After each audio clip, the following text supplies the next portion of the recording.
Okay, I'd like to welcome everyone to the January 28th meeting of the St. Charles County Council. I'd like to introduce Matt Prose from the Church on the Rock for our invocation. Everyone please stand. Thank you, County Council members. On behalf of Pastor David Blunt, we would like to pray the invocation over our county. Let's bow our heads for a word of prayer. God, we thank you for your presence. We thank you, God. We call upon you for wisdom. We thank you that it says in your word that we can ask for wisdom. God, we lift this county and we lift this meeting up to you this evening. God, we thank you for wisdom in the decision-making process of all of the items that are brought up. God, we just thank you for a blessing over our cities, over our communities, and over this county. God, we thank you that this county is growing stronger and working more efficiently in every way, shape, and form. We thank you for productivity and efficiency in this meeting this evening, and it's in your name we pray. Amen. Now our Pledge of Allegiance led by Dave Hammond. I pledge allegiance to the flag of the United States of America and to the republic for which it stands, one nation, under God, indivisible, with liberty and justice for all. Donna, will you please call the roll, please? Councilmember Joe Cronin. Councilmember Joe Brazel. Councilmember Dave Hammond. Here. Councilmember Terry Hollander. Here. Councilmember Nancy Matheny. Here. Councilmember Mike Klinghammer. Here. Councilmember John White. Here. Okay, next on our agenda is the public comments. This allows speakers to approach the council on any topic. However, once a topic is opened for discussion, there'll be a limit of 6 speakers, 3 pro and 3 con. Each speaker has a limit of 3 minutes. Please remember to fill out a speaker's card so that we'll have your names and addresses in the record. Okay. Public comments. Sure, sir. I think we can probably take care of this under 2 minutes. Good evening, ladies and gentlemen. Thank you for allowing me to speak this evening. My name is Michael Osborne, and I reside in the High Meadows subdivision at 4648 Kelly Crist Drive in St. Charles County, and I believe that places me within Councilman Matheny's district. We residents of the High Meadows are subject to a homeowners association until approximately 2 years ago. We were a fairly harmonious group. More recently, we have found ourselves being dictated to by a very antagonistic and litigious board. If you go to the website for the Missouri CaseNet, you will find that suit has been brought against 15 of our 95 families. I'm one of them. I have no quarrel with the board's pursuit of delinquent assessments, and I fully understand that the courts have given homeowners associations almost unbridled authority. But my concern is with the Homeowners Association Board for harassing me for what I truly believe is contrary to St. Charles County ordinances. The Homeowners Association Board has alleged that I park my automobile on my street for in excess of 12 out of 24 hours. I have no idea how this was determined, as I have not, and probably never will park in my street. Ladies and gentlemen, I have researched the county ordinance and found the list of streets within the county that have parking restrictions, and none of the streets in High Meadows are listed. If our streets were private, and that's an issue, if they were private, I'm confident the Homeowners Association Board could enforce parking restrictions. But the streets are publicly owned and maintained by St. Charles County. Looking at the minutes from your council meeting on August 12 of last year, I note that Councilwoman Matheny asked the county engineer to explain the process for pursuing an ordinance to restrict parking on a public street within the county. The engineer then pretty much explained section 310.010 of the St. Charles County Quick Code. I went one step further and consulted with the community education officer for the St. Charles County Sheriff's Department, Lieutenant Craig McGuire, who assured me that no deputy within his department would ticket or tow any vehicle in High Meadows for a parking violation, as such an ordinance does not exist. Ladies and gentlemen, I respectfully request that you address this issue. It may sound trivial, but this is not a situation where 2 neighbors are disputing whose son broke a window playing baseball. This is a neighborhood where residents really dislike one another. And my next door neighbor recently felt it necessary to flourish a revolver at a board member. In this case, the neighbor prevailed, as the responding deputies advised the board member that he was trespassing, that the neighbor was licensed to possess and carry a weapon, and that the board member's uninvited access to the neighbor's property was reason enough to be intimidated and feel the need to protect himself. Ladies and gentlemen, I simply ask you to explain, does the Homeowners Association covenant and restrictions trump St. Charles County ordinances? Once again, thank you for hearing my grievance. Thank you for your service to our community. Thank you, sir. Are there any other comments on this particular issue? Mr. Chairman, may I make a quick comment? Certainly. Sir, when you turn in your speaker's card, if you would make sure that your phone number is on there, I will contact you as your council member, okay? Thank you. All right, do we have public comments on any other issues? Any other speakers? Mr. Neal?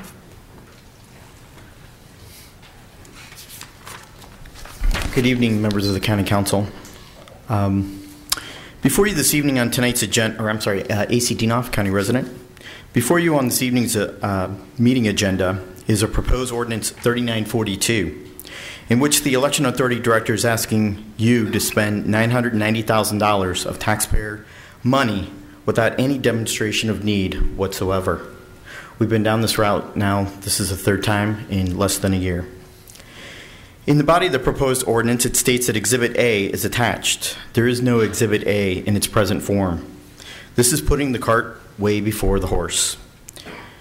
In Exhibit A needs to provide full disclosure and transparency, as it does not. There are no details on what type of machines are being purchased. There are no bid results, no specifications, no fair competition in the fair open market, and vendors are awaiting approval from the National Federal Election Commission and the Missouri Secretary of State. This is now the third time that this legislation is before the council in less than a year. Slow down the gravy train. There's no proof or display that this equipment is needed with zero hard facts. The Election Authority Director just wants to have a new Mercedes-Benz. The current equipment is 7.5 years old and has performed well at the county's 122 precinct locations, except for irregularities of security and a machine falling off a truck and getting lost in transit to the Election Authority offices in this past election, subject to current litigation. The reason for the machine failure at the precincts is that on Election Day, the judges at the precincts put 50 to 100 of the oval type stickers that you get after you vote. And they put these on the machines right where you place the paper in, where it accepts your vote. And when voters place their ballot to be read by the reader, the sticker jams at the machine. Those are the only problems that have been demonstrated after talking to employees at the Election Authority. The only difference in this technology is the current barcode versus a digital scan. These machines are good to go for the next 5 to 7 years, are serviceable with parts available.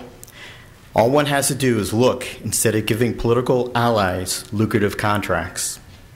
Let's allow witness testimony from employees in the trenches at the Election Authority and at the precincts, the employees that really run the elections. The County Council needs to use the county charter and rights of the County Council to hear testimony and compel witnesses without being ridiculed and afraid to come forward to tell the truth. Disclosing all personal conflicts of interest between the election director and the service provider need to be transparent and fully disclosed. The Missouri Secretary of State reimbursements and grants need to be closely watched.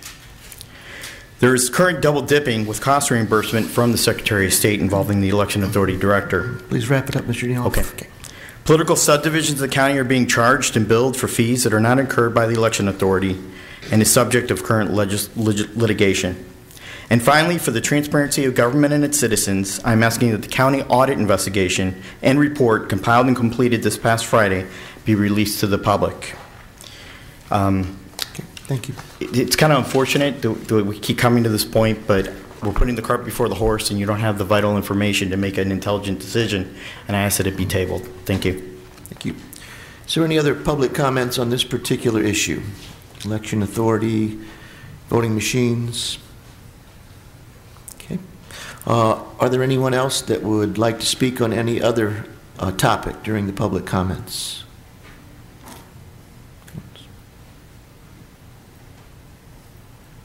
Sure, sir.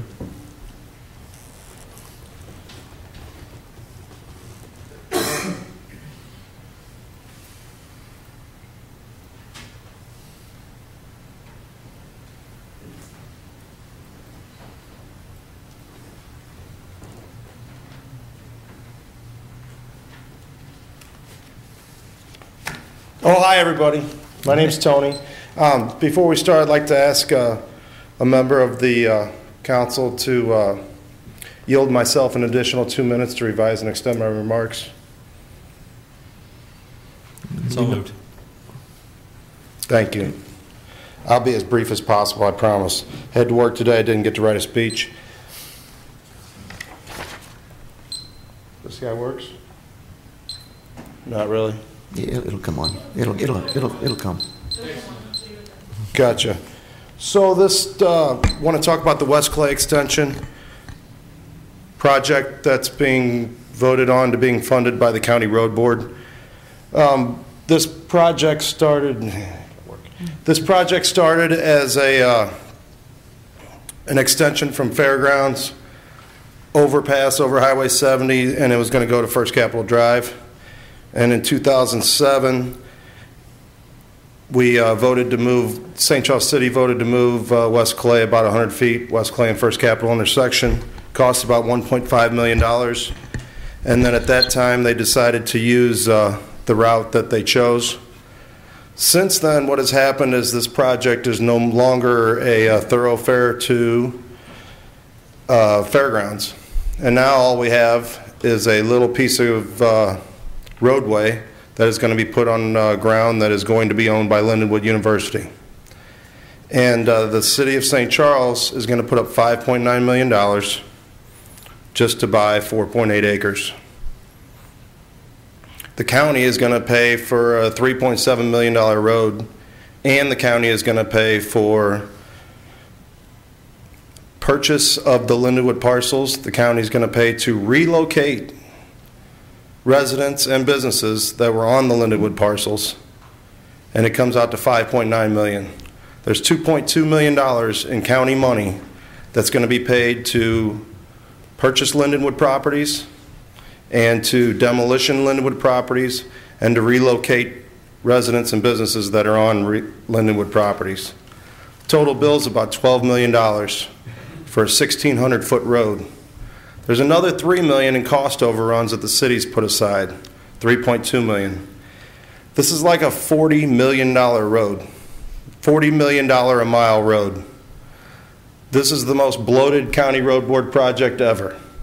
In fact, they have priorities on the county road board, and this is the lowest priority of any project to be funded by the county road board. It's not even a transportation project, it's an economic development enhancement project. On top of the county road board project that probably will cost $15 million before it's all said and done, the numbers from the county road board were taken back in August of 2011, so those numbers are no good. They're going to have to be redone. On top of that, there's a TIF in this project, which most counties in America object to TIFs. Obviously, this county kind of objects to TIFs. And so there's going to be $5 million in real and property taxes that are going to be taken away from our schools, fire, police, libraries, and it's going to be given to this project. DESCO has only agreed to spend $15 million. There's about $30 million in public money in this project. This little project right here is like $15 million before it's all said and done. There's another $15 million that the city's kicking in on the TIF, new market tax credits, this, that, and the other. This project is not worth $30 million. This is Recplex kind of money. And the only reason we're doing this is supposedly to have access to a post office. So we're going to build a $3 million post office and a $15 million road to get to the post office? They could have put the post office right next to First Capital in West Clay. Could have put it right up there at the top, go in, boom, you're at the post office. Post office in the back by Boone Avenue. You got to go by Schnucks first. You got to go by Chick-fil-A first before you get to the post office. This wasn't the easiest, best way to spend taxpayer money. This was the Lindenwood way. This is what Lindenwood wanted. It's their ground, and now we're paying a fortune for this ground. We're paying $6 million to buy 4.8 acres, and we're giving away all the right-of-way up there. All the right-of-way that the city has up there is being given away. It's a bill sponsored by Mike Klinghammer. It's bill number 10772. And all of the ground up there that the city owns, all the right-of-ways, the easements, the utility easements, all the alleyways are being given to Lindenwood. While inside of this project, we're paying $5.9 million for 4.8 acres of road. Right-of-way, not roadway. Right-of-way. Folks, please don't vote on this project. And I urge you to tell Lindenwood, SSM, and DESCO to sharpen their pencils. Go back to the drawing board. There's no final plans on this. Tell them to go back to the drawing board, sharpen their pencils, put a new proposal in hand. Have a great day. Okay. Thank you, sir. Is there any other public comments on this particular issue? Okay. Any other public comments on any other issue? Okay. Seeing none, we'll close public comment section of the meeting. Next on the agenda is an oral report from the county executive. Mr. Chairman, I have no report this evening. All right. Next up is the consideration of the consent agenda. Is there anything to be removed from the consent agenda? Motion to approve. Second. Okay. All right. All in favor say aye. Aye. Opposed? Thank you. Okay. Next is a resolution number 1301, in support of naming the new bridge over the Mississippi River in honor of Stan Musial. Will please read that resolution. Resolution 13-01, sponsored by council as a whole, a resolution in support of naming the new bridge over the Mississippi River in honor of Stan Musial.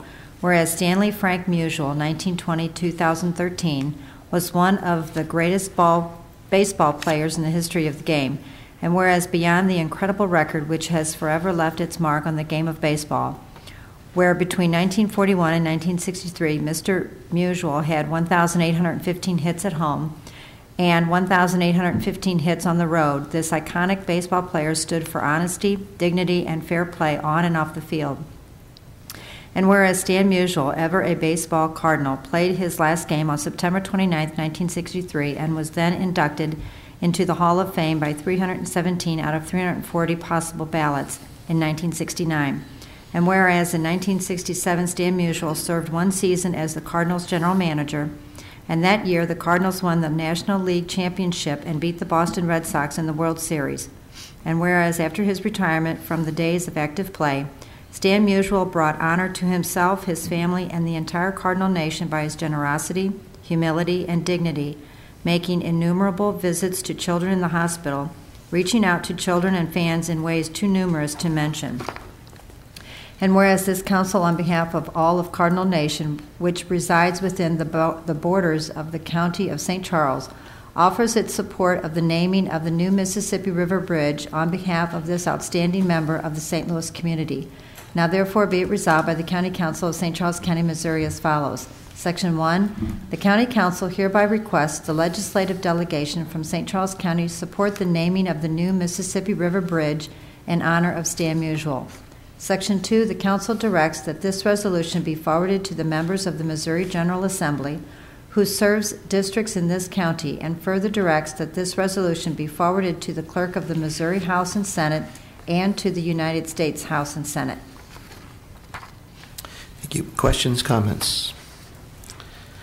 I'd like to, give my full support to this resolution. I think all of us are deeply touched by what occurred this past week, and especially on Saturday with Stan's funeral. I think all of us revisited our childhood in some ways, and certainly,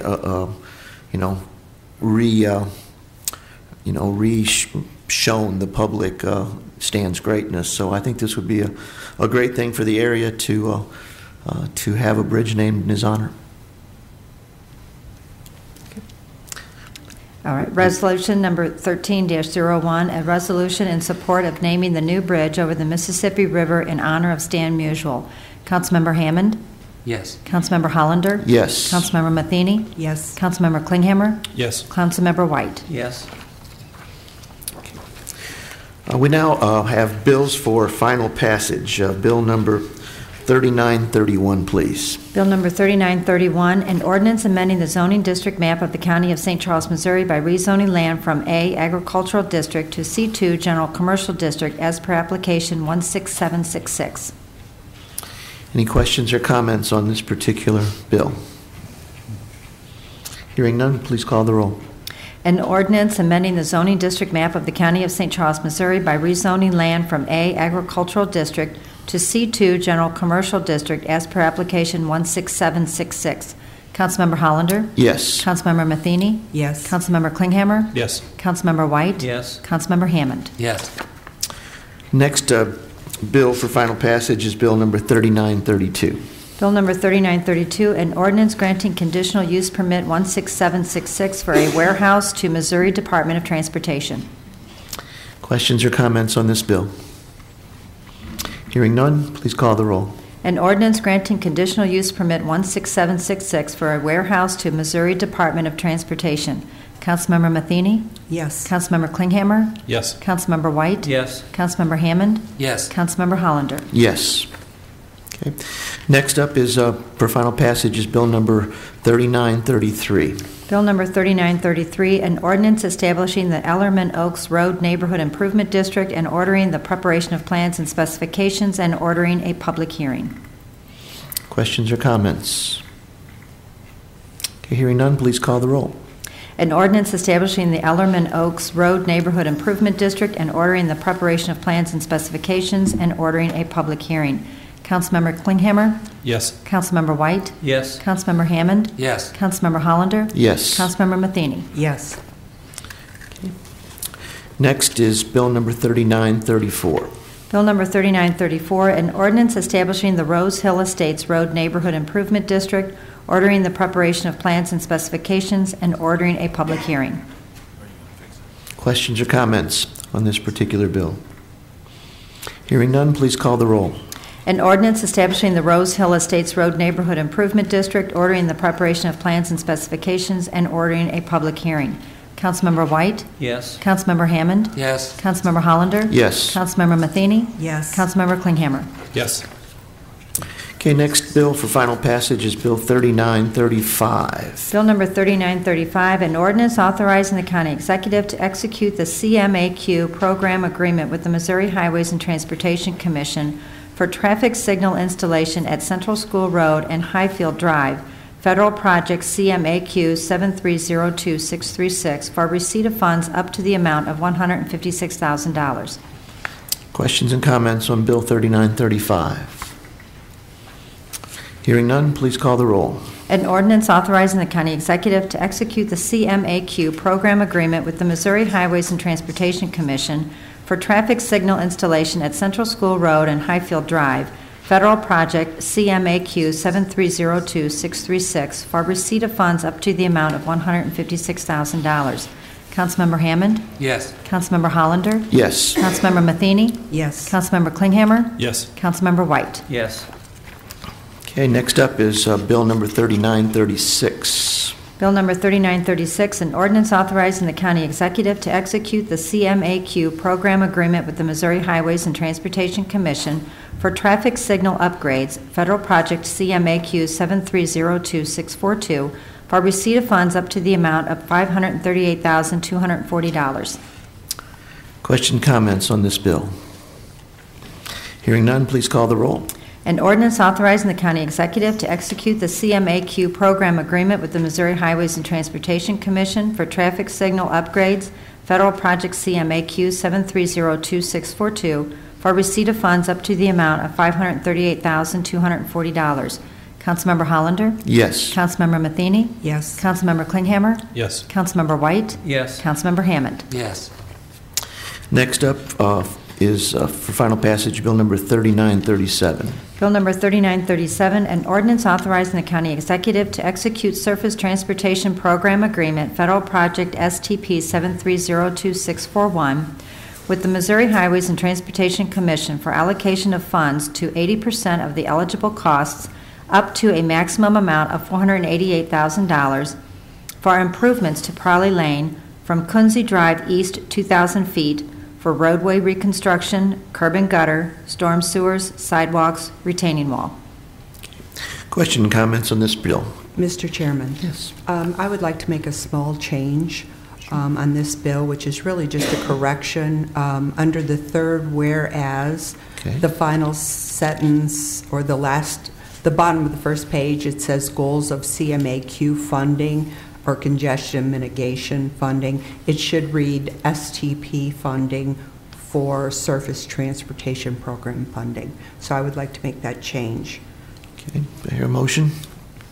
That is a motion, yes. Okay, second. Okay. All those in favor of the change, please say aye. Aye. Opposed? Okay, that change has been made. Any other questions on this particular bill? Okay.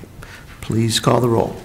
An ordinance authorizing the county executive to execute Surface Transportation Program Agreement, Federal Project STP 7302641, with the Missouri Highways and Transportation Commission for allocation of funds to 80% of the eligible costs up to a maximum amount of $488,000 for improvements to Parley Lane from Kunze Drive east 2,000 feet for roadway reconstruction, curb and gutter, storm sewers, sidewalks, retaining wall.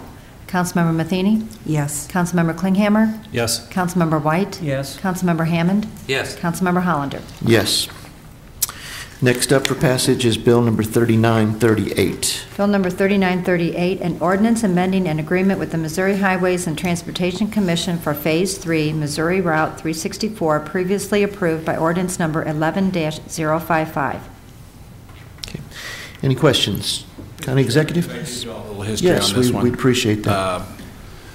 Mr. Chairman, back in 2007, we, actually I think it was 2005, Cottleville rezoned some property that had been agricultural. It was in the floodplain.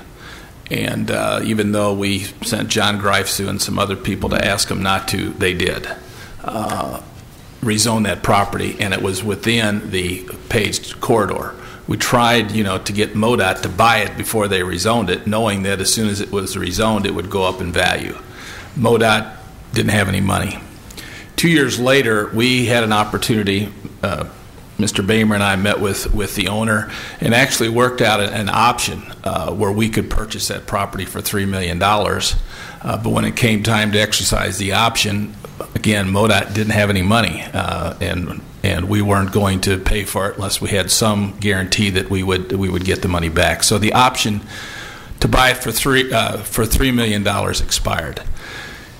It, of course, is now in the Phase 3 area, and the right-of-way is being obtained there. MoDOT, I think they budgeted $4 million to buy it.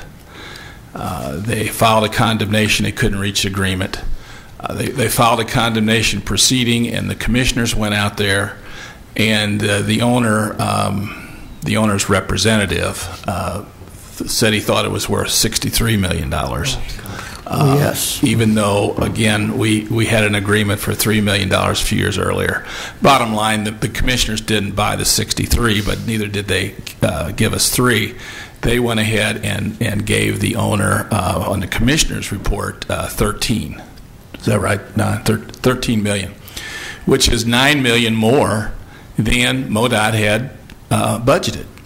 So all of a sudden, next day, we get a phone call from MoDOT, and they're very concerned, because what that basically meant is on the design build proposal, they were going to have to call every person looking at that design bid proposal and tell them, hey, you got $9 million less.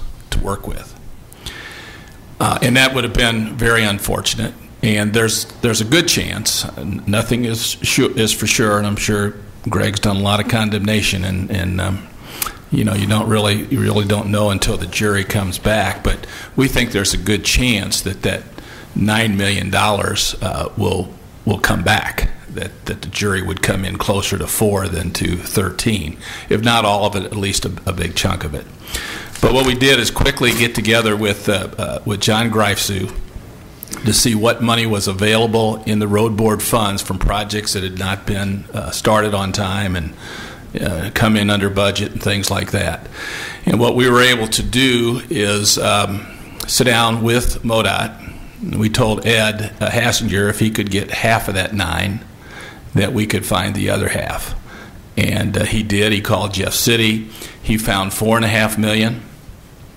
We found $2.25 million in road board funds, and we invited the mayor of O'Fallon and one of his council, I think his council president, several of their staff, brought them in, explained the situation to them, asked for their help, and they are hopefully in the next week or so passing something similar to this.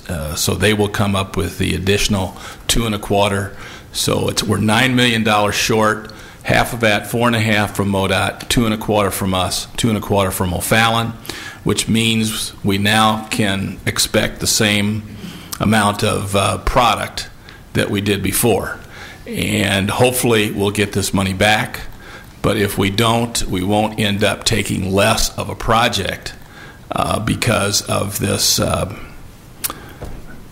commissioner's award, which really seems excessive to me. But that's where we are on this, and I really have to hand it to O'Fallon. They really stepped up. And I want to publicly thank Mayor Hennessy and their board, who I hope will go ahead and approve this, as I hope that you all will. It's the same formula that we've used before. The precedent, of course, was on Phase 2. Remember, St. Peter's stepped up to the plate and put a couple million, I believe, into the project. The road board put a couple million in. MoDOT did the rest. So if you see any of the O'Fallon aldermen, tell them thanks, and I would certainly appreciate your support of this. Okay. Thank you. Any other questions? Okay, please call the roll. Bill number 3938, an ordinance amending an agreement with the Missouri Highways and Transportation Commission for Phase 3, Missouri Route 364, previously approved by ordinance number 11-055. Councilmember Klinghammer? Yes. Councilmember White? Yes. Councilmember Hammond? Yes. Councilmember Hollander? Yes. Councilmember Matheny? Yes. Okay, next bill for final passage is Bill 3939. Bill number 3939, an ordinance approving a new standard form polling place agreement and rates for use by the Director of Elections in contracting on an annual basis with owners of appropriate buildings for use of space in them as polling places. Question and comments, please. Okay, hearing none, please call the roll. Bill number 3939, an ordinance approving a new standard form polling place agreement and rates for use by the Director of Elections in contracting on an annual basis with owners of appropriate buildings for use of space in them as polling places. Councilmember White? Yes. Councilmember Hammond? Yes. Councilmember Hollander? Yes. Councilmember Matheny? Yes. Councilmember Klinghammer? Yes. Next up is Bill number 3940. Bill number 3940, an ordinance authorizing the county executive to execute grant award BPC SL15Z under the Blueprint for Safer Roadways Program Agreement from the Missouri Highways and Transportation Commission for receipt of funds up to the amount of $5,000 to support regional blueprint for roadway safety activities, specifically seatbelt enforcement overtime during state fiscal year 2013, ending June 30th, 2013. Question and comments on Bill 3940. Hearing none, please call the roll. An ordinance authorizing the county executive to execute grant award BPCSL15Z under the Blueprint for Safer Roadways Program Agreement from the Missouri Highways and Transportation Commission for receipt of funds up to the amount of $5,000 to support regional blueprint for roadway safety activities, specifically seatbelt enforcement overtime during state fiscal year 2013, ending June 30th, 2013. Councilmember Hammond? Yes. Councilmember Hollander? Yes. Councilmember Matheny? Yes. Councilmember Klinghammer? Yes. Councilmember White? Yes. Next up is Bill 3941. Bill number 3941, an ordinance approving an intergovernmental agreement with the City of St. Charles for the extension of West Clay. Yes, Mr. Klinghammer? I'd like to make a motion to table that one. There's still some conversations that are going back and forth between the county and the city. Second. Okay. Motion has been seconded. All those in favor say aye. Aye. Opposed? Okay, that bill will be tabled. Next is bills for introduction, and there's only one of those. Bill number 3942. Bill number 3942, requested by Rich Krismer and Bob Schnur, sponsored by Terry Hollander, an ordinance authorizing a bid award to and a contract with Unison Voting Solutions for an election voting system for use in elections in the amount of $990,366. Okay. Comments and questions? I have a question of Mr. Schnur. Mr. Schnur?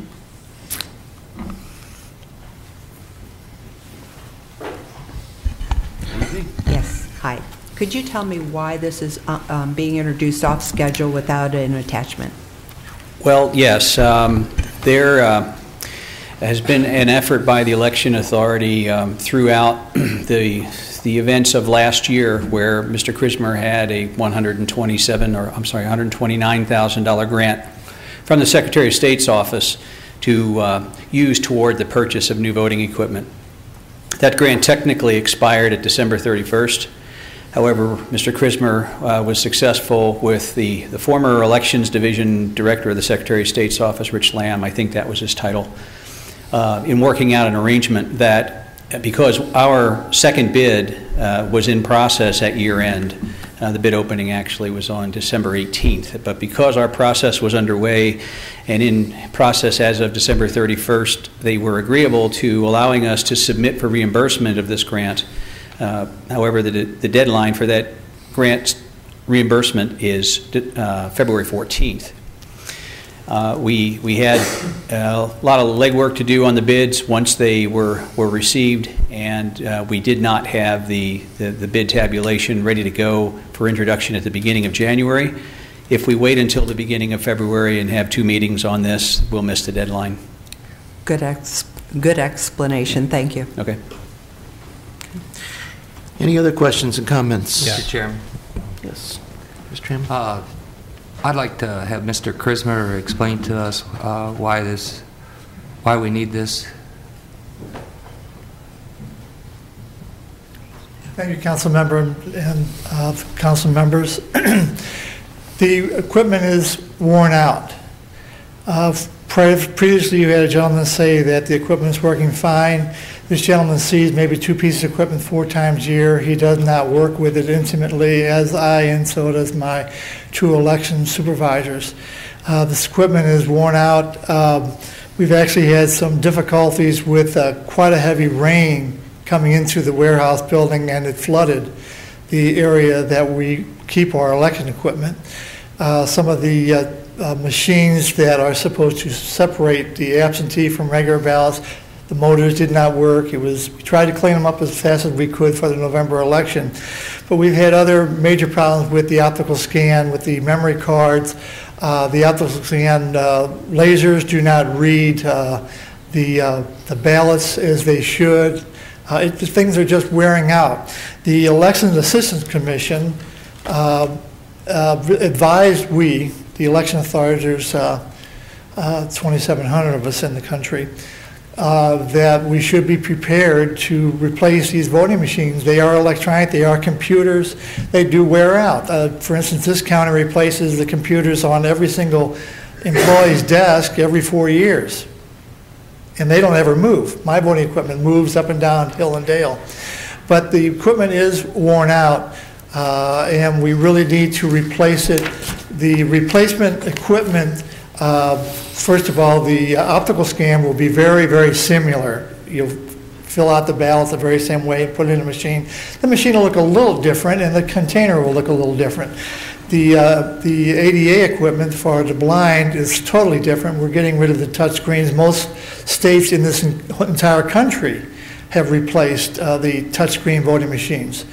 We have some counties. St. Louis County still has touchscreens, and they'll continue using because they didn't use the system that the ADA, that the Help America Vote Act allowed, the program income, to collect money over the years to replace the machines. Instead of me having to come to you and say, I need $1 million, I can say to you, I have the money to pay for these new voting machines. St. Louis County would have to say to their council members, I need a bond issue for $3-4 million to replace these. They'd like to also, but they can't. They don't have the money. But we do have the money set aside, and specifically for this, and it can only be purchased for this purpose. Also, the other reason that the timing is important is this year, 2013, there's another $49,999.99. Why they didn't add a penny, I don't know why, but they didn't. But that grant's out there also. And the way the finance director structured the purchase of the voting machines, we'll be paying for it over 4 payments. And so we'll not only be able to take advantage of the $129,000 grant, we'll also be able to take advantage of the almost $50,000 grant. Next year I'll have a reimbursement. In 2014 I will ask for the reimbursement for that. So we're saving about $180,000. I must remind you that the county executive originally vetoed this bill after 4 of you voted for it because it was on a single bid. This time we have another bid. Through his due diligence, I'll give him the credit, the county is saving $200,000 on the purchase of the voting machine. This is not counting the grant. So we're looking at if you allow me to purchase voting equipment with the election service account money, we're actually getting the machines for about $380,000 less than I was talking to you just a few months ago. Thank you. Yes, sir. Any other questions for Mr. Christmer?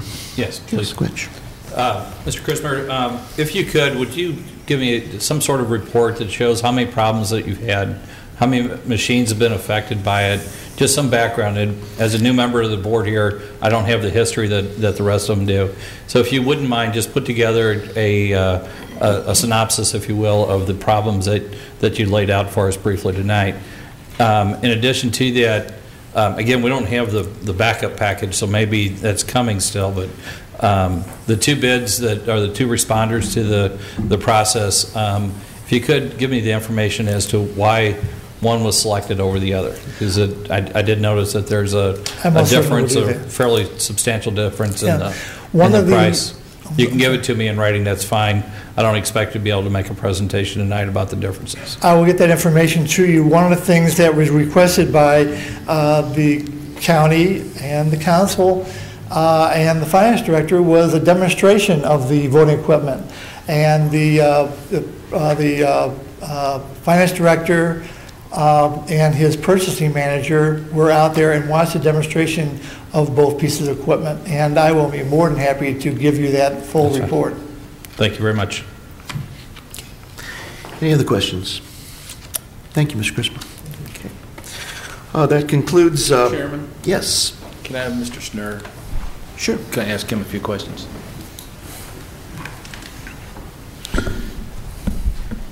Bob, would you just give everybody kind of the different scenarios that we have here? I mean, we can go with this recommendation. We can go with the other company. We can wait. And I think there's some advantages, but also some significant disadvantages to waiting. Can you just kind of outline those? Sure. When the county executive vetoed the bill last year, it was primarily because at the time there was only one vendor in the state that was certified to sell voting equipment in the state of Missouri that held the 2005 certification from the EAC, the Federal Election Commission, whatever the proper title is.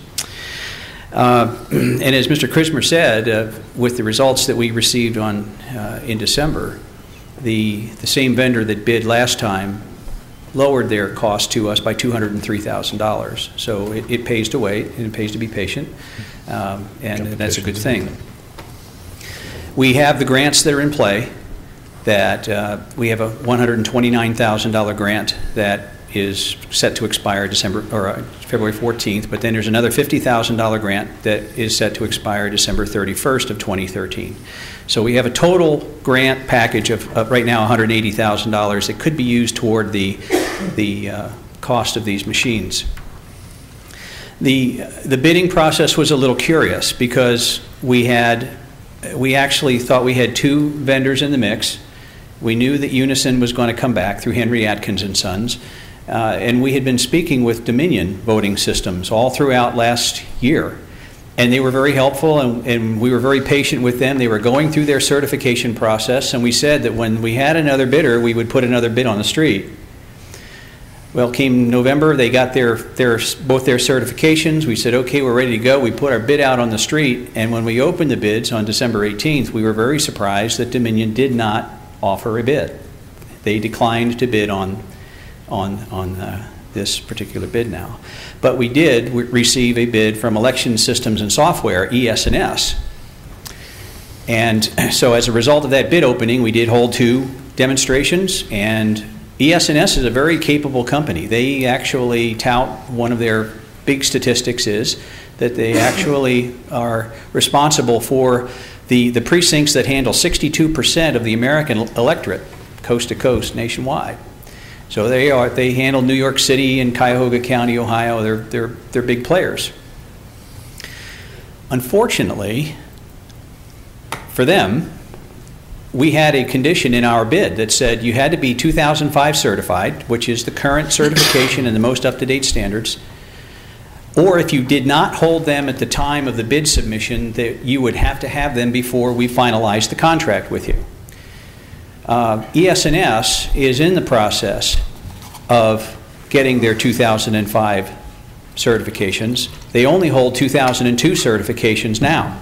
So the equipment that they demonstrated to us in December was the old equipment under the 2002 standards. And after getting after repeated requests by me to get information from them, I finally got the confirmation last week that they are not going to be in a position of really giving us any pricing on the 2005 standard equipment. So we're back to one bid. However, we've enjoyed the competition aspect because Unison, after all the discussion with Dominion, Unison fully expected that there would be at least two bids, and actually there were three bidders in the mix. Two decided to bid, one declined. So we did recognize the benefit of competition in this bid. However, it has us in a curious spot now because we either go with Unison as the only bidder, or if we take Unison in their bid, we have, or if we decide to wait, then we have the $129,000 difference, or the bid that's at stake here. And I should say too that the difference in the bids, I think, is clear when you understand that the ES&S was proposing old standard equipment. There's about $135,000 difference there, Mike, that you were referring to, and that's because of the different standards. The pricing that we got from them is in line or beyond really where the Unison system is priced in this bid.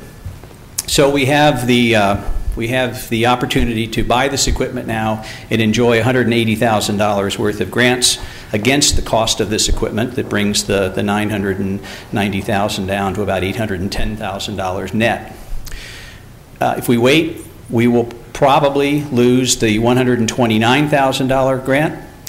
If we wait beyond the end of the year, Henry Atkins and Sons or Unison won't guarantee the pricing beyond December 31st of this year. Our bid spec said that they would hold pricing to June 30th. They've agreed in subsequent conversations with the Unison rep that they will hold their pricing to December 31st. So we have until December 31st to buy the equipment. The next election that we can feasibly use this equipment is April of 2014. So we have time, but not without some risk of expense as well.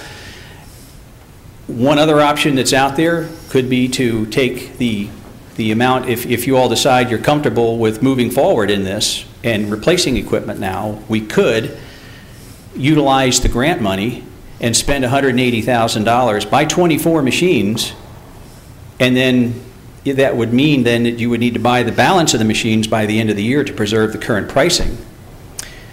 But you would then be able to utilize at least the grants. Jackson County has done the same kind of thing. They bought 38 machines last year sometime to try them out, get used to them, and they're in a funding, not crisis, but they have a problem with funding their entire purchase at the present time too. So we have several options, and those options don't come without cost. But you know, the issue of need is certainly a legitimate concern too, as you raised, Mr. Hammond, as well. So that's kind of where we are at the moment. Terry, if I could. Sure. Bob, one other question. You made reference that ESS doesn't have the 2005 certification yet. They're still selling product under the 2002. Right. You also mentioned that 66 or something % of the population uses that as their vendor. What's the difference between the 02 and the 5? I mean, sometimes newer is not always necessarily, better. Right. Would we have more competition if we allowed the 2002 standard, or really what are we gaining by increasing the standard? The fundamental difference between the 05 standards and the 02 standards have to do with security features, and that's really it. As Mr. Christmer said, the functionality of the machines are largely similar to what we have right now. The disabled voting machines have a touch screen on them right now. They'll run a little differently, but the biggest difference in the equipment are the security features that are built into the machines now. We have a memory card right now in the machine that we're using. The machines that are being marketed under the 2005 standards actually have 3 or 4 thumb drives in them. There's 4 or 3? 4. One's embedded down deep inside, and they have one that's not public access, but they multiple and redundant backups and technology that helps just secure the voting process even more. But that's the primary thing. The machines will look very similar. If you go into a polling place after we buy these new machines, you'll find that the machines look and act the same way as they did before. The technology is no different, other than right now the optical scanners are the old optical scanners that have been around for many, many years. That technology is no longer being used. When a scanner goes out on the read head on the scanner goes out, we have to buy used or refurbished read heads, as opposed to laser technology that's on the new ones, which is more precise and but it's basically the security features in the equipment that you're going to see, which to the average voter they won't see a difference in. Okay. One last question, if I could. When we scaled back the number of polling places, do we still have a lot of inventory of machines that haven't been used? Yes, we bought 180 machines originally with the original purchase, and I'm not sure how many of those are functional. Rich, do you happen to know what? We use all of them. It's just that we cycle them differently. Okay, so they're rotating the stock. But we have 180 machines that were bought originally. This purchase is for 130. But right now we have somewhere in the area about 50 machines that are excess machines that, as Rich is saying, we rotate the 50 into the mix and help decrease the usage on the machine pool. And we don't just use the same 130 machines out in the field every election. Okay, thank you. Any other questions? Mr. Christmer? One of the things that was brought up is the suggestion of buying a few. First of all, the contract says you buy them all, but I guess that's technical. But the main problem is if we bought 24, which really we'd be buying 48, because you're buying 2 different types of machines, the optical scan and the ADA equipment, so you're buying 48. We don't have room in our office, in our warehouse right now for all 180 voting machines. We have about 28 or 38 that have to be set aside, and they have to be in the morning, charge up, then put back, and charge up. we just don't have room for them. So if we buy 48 machines, we have no place to put these machines. There is no place to put these machines. And they have a different program altogether. They're totally different. Unison is not, what was the first company we had? DeBolt. They're different softwares. So it would create a major problem with maintaining this equipment if we bought some. The $800,000 is I think that's going to be the closest that this county, I think, is ever going to see to buy voting machines. Matter of fact, when the finance director did call ES&S, they suggested they have a really antiquated ADA piece of equipment. It weighs 80 pounds. My 80-year-old judges are not going to pick up an 80-pound voting machine. They're very bulky. They're about so high and about so wide. We'd have to rent new trucks just to carry them. And the company said, we really don't think we can trade those in for the newer, better machines of the 2005 series in 2014. But they did say the recommended price for the machines then will be $1.2 million. Now, if we bought them this year sometime, if they were certified and everything like that, we'd save $50,000, but we're throwing away $129,000. I think this is the least expensive. I never thought. We originally spent $1.6 million on voting machines when the federal government gave the grants to the states. That's what our county paid. Most counties, when I go to demonstrations, the national demonstrations, the price is just about exactly the same. No matter which vendor you go to measure which booth, they all say 1.2 million, 1.2 million, 1.2 million. So to be able to purchase these machines and prove to the state by February 14th that we bought the machines, we'd be buying these machines for about $800,000. I don't think we'll ever get a price that low. And this is top technology.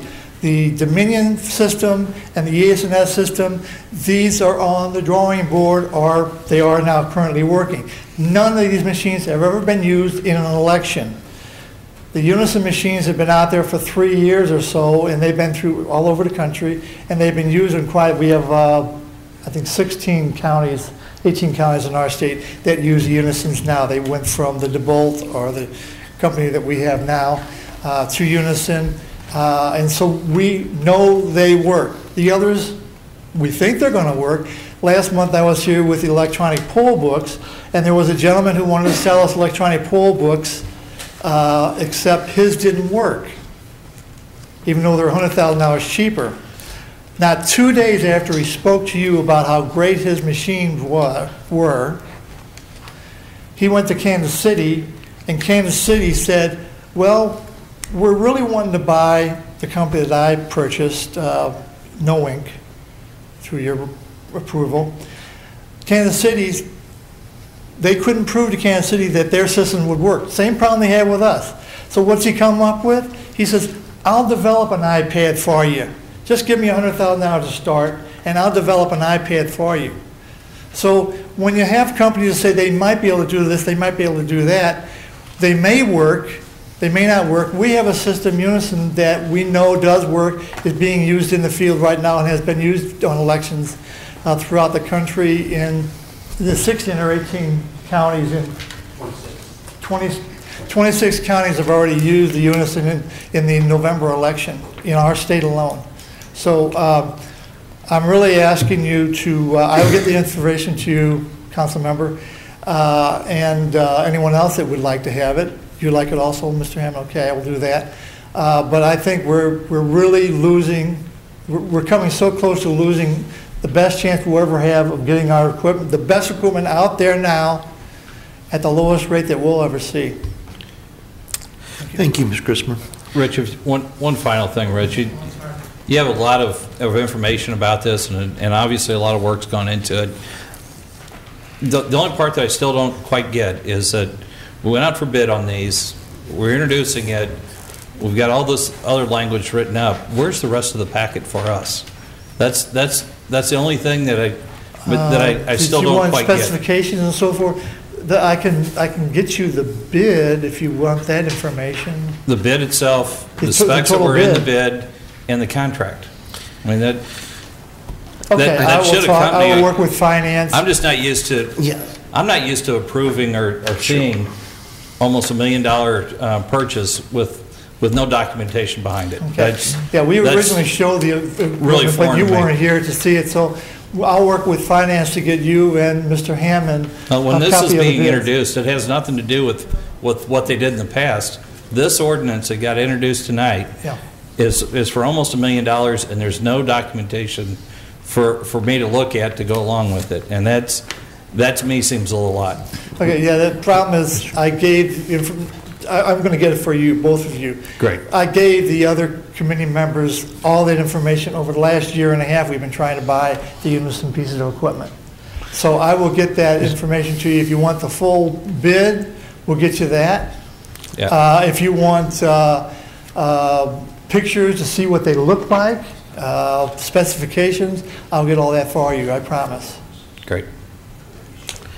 Okay, yeah, I guess I have a question. You know, basically, you know, this says bill for introduction off-cycle, exhibit not available for this meeting. So I think that's what we're asking for, I believe. So that will be provided for all council members. There's a couple of different things. Normally, if a bid was going to the consent agenda, what you would see would just be a written analysis.